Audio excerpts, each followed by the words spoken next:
যখন আপনার নামে কেউ বদনাম করে আপনার সামনে কিংবা আপনার পেছনে, আপনার প্রথম কাজ হচ্ছে আল্লাহকে ধন্যবাদ দেওয়া। বলেন সবাই সুবহানাল্লাহ।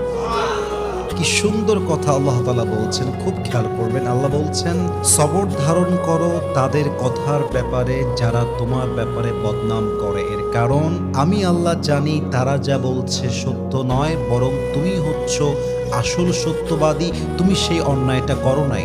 এবং মাথায় রাখবা, যখন তোমার নামে কেউ বদনাম করে তোমার লাভ হচ্ছে দুইটা। এক, তোমার সমস্ত গুনাহ তাদের আমলনামায় চলে যাবে এবং তাদের সমস্ত সওয়াব তোমার আমলনামায় চলে আসবে। সুবহানাল্লাহ।